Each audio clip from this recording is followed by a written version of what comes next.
19 জুলাই শুক্রবার কোটা সংস্কার আন্দোলন চলাকালীন বাংলাদেশে ঘটে যায় নজিরবিহীন এক ঘটনা। বিক্ষোভকারীরা নরসিংদী কারাগারে হামলা চালায়, পালিয়ে যায় 9 জঙ্গিসহ কারাগারে থাকা 826 জন। শুক্রবার দুপুর থেকে কয়েক হাজার মানুষ বিক্ষোভ করছিলেন, তবে সেই দিনের বিক্ষোভে সাধারণ শিক্ষার্থীদের খুব একটা দেখা যায়নি। বিকেল 4:30টার দিকে হঠাৎ করেই হাজারো জনতা কারাগারের দিকে এগোতে থাকে। তারা গিয়ে সেখানে প্রথমে ইটপাটকেল, পেট্রোল বোমা নিক্ষেপ করে। হামলাকারীদের প্রায় সবার হাতে লাঠি, দেশীয় অস্ত্র ও আগ্নেয়াস্ত্র ছিল। এ সময় প্রাথমিকভাবে কারারক্ষীরা তাদের আটকানোর চেষ্টা করলেও ব্যর্থ হন। বেশ কিছুক্ষণ ধরে তাদের মধ্যে ধাওয়া পাল্টা ধাওয়া ও সংঘর্ষের ঘটনা ঘটে, কিন্তু এক পর্যায়ে কারারক্ষীরা পিছু হটে। তখন হামলাকারীরা কারাগারের দুই দিকের ফটক অনেকটা ভেঙে ভেতরে ঢুকে পড়ে এবং অগ্নিসংযোগ করে।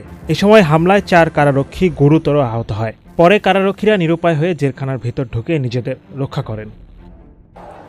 প্রত্যক্ষদর্শীরা জানান, হামলাকারীরা মূল কারাগারের ভেতরে ঢুকে সেলগুলো শাবল ও লোহার জিনিসপত্র দিয়ে ভেঙে কয়েদিদের পালিয়ে যেতে সাহায্য করে। কিছু কারারক্ষীর কাছ থেকে চাবি নিয়েও সেলের তালা খোলা হয়। আমরা কোনোভাবে টিকতে না পেরে আমরা স্যার সহকারে আমরা সবাই ভিতরে চলে গেছি। কিছু কিছু এই ব্যারাকে ছিল, এরা এরপরে সেই ব্যারাকে আগুন দিছে, গেট ভাঙছে, ভাঙচুর করে আমাদের মারধর করছে। কারারক্ষী কিছু ছিল যারা পোশাক পরিহিত ছিল, এদের মারধর করছে। খুব অল্প সময়ের মধ্যেই কয়েদিরা সেখান থেকে পালিয়ে যায়।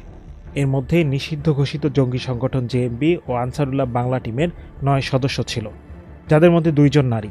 কারারক্ষীরা পিছু হটার পর অস্ত্র ভাণ্ডার ভেঙে মোট 85টি অস্ত্র ও 8000 গুলি লুট করে হামলাকারীরা। নরসিংদী জেলা কারাগারের বন্দীদের থাকার জায়গা, রান্নাঘর, কন্ডেমড সেল ও অফিস এখন আর আলাদা করে চেনার কোনো উপায় নেই।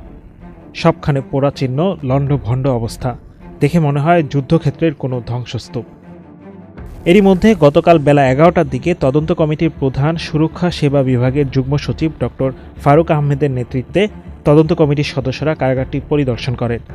এ সময় তারা হামলার ঘটনায় প্রত্যক্ষদর্শী, কারা কর্মকর্তা ও কারারক্ষীদের সঙ্গে কথা বলেন। তারিখে যদি ফর্মালি এটা ইস্যু হয়েছিল, আমরা 23 তারিখে আমরা পাওয়ার পরে সবার সাথে যোগাযোগ করে একটা সময় নির্ধারণ করে আমরা আজকেই কিন্তু রোববার আপনারা দেখছেন যে আমরা ঘটনাস্থলে সরেজমিনে আমরা পরিদর্শন করছি।